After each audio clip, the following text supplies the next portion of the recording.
Good evening, this is the Oscar Expert here with Brother Bro, and it's time to review It's What's Inside. This is the feature debut of Greg Jardin, and it's about a group of 30-year-olds the night before a wedding who decide to play a game. I think they might be 20-year-olds. Would be best not to reveal what kind of game this is or what it involves, but let me just tell you that if you don't know going in, you're gonna have a great surprise handed to you. The concept of this film is very original. It reminded me of Knives Out in how fast-paced it is, how fun it is, and how much it keeps you on your toes. It's also a little bit in the vein of horror movies where characters like play a sort of game, like maybe Talk to Me, and some have compared it to Bodies, but really, you're gonna get a lot of these, oh, it's this meets this, but you should go see the movie for yourself. It is a beast of its own, I would say. Right off the bat, this film was electrifying in its direction, its editing. Kind of has a maximalist style, so the camera is always doing something a little bit flashy. This might be a little bit over the top for some people, but I thought it really worked here for creating kind of like a fun house of a movie, throwing every kind of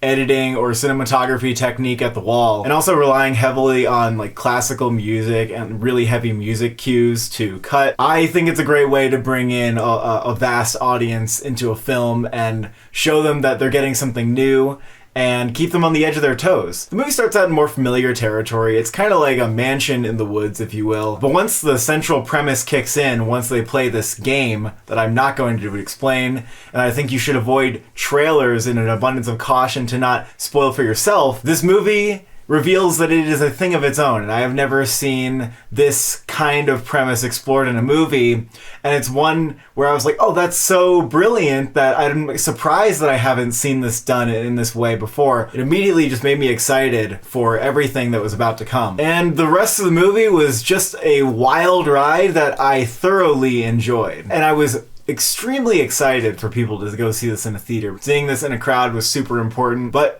it has actually been sold to Netflix for $17 million, which is a great buy on a movie which was very low budget but does not look it at all. Maybe watch it with some friends, have a little watch party for it, because it is sort of a shame that it's not planning a theatrical release. I'm also disappointed, not just because you can't see it with an audience, but because I feel like the big screen theatrical experience here is so important. The movie really bathes you in these deep colors, and the sound design and the score is like booming, and the editing is so rhythmic, and it's just a movie that I cherished my theatrical experience with. I could see it becoming a mega hit, but with streaming films, sometimes they come and go, and it's very sad, and I would not want that to be the fate of this movie. I hope it catches fire. The one piece of advice that I really would like to give people is, one, now that you have it on Netflix, put the captions on, because I think it's helpful that the captions sometimes say people's names, because the main piece of advice is try to remember people's names. There are a lot of characters in this, and it gets a little bit confusing. When the film was done, I walked out of the theater and I was absolutely buzzing, and I felt like this must just have been a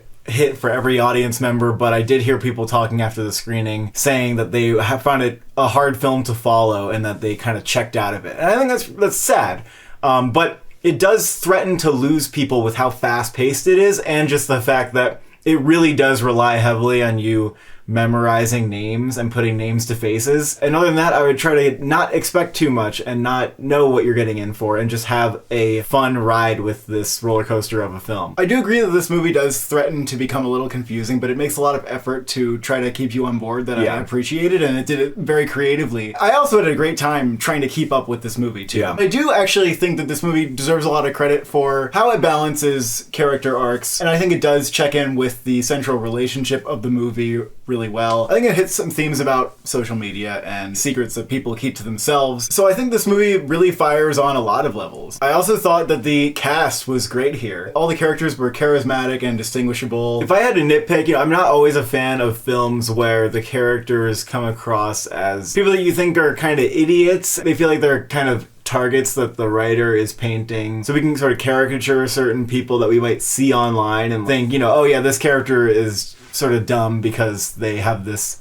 obsession with social media. I don't particularly love seeing that as a character in films because I feel like it's not really approximating truth. But I'm not going to give the film like an F on that. I feel like it gets like maybe a B or a C. And this might just be something I have a problem with more than other people, but it was sort of a problem for me with Bodies, for example, where characters just seem kind of dumb and unlikable and you're supposed to laugh at them. But there were enough smart characters whose motivations made a lot of sense. I think some of the final reveals didn't contribute contribute to the layers of the movie that I found interesting and Yeah. almost in a sense distracted just with their twistiness. But like you said, there were some interesting themes it was hitting on, and I did feel that throughout, but overall I was really happy with this movie, and I'm gonna highly recommend it to absolutely everybody. And I'm just gonna say between an 8 and a 9. The movie's a blast and one of the most memorable movies that I'll see at this festival, and so I would give it a high 8 out of 10. Thank you for watching. Thank you for subscribing. Do you like to play games with your friends in the dark?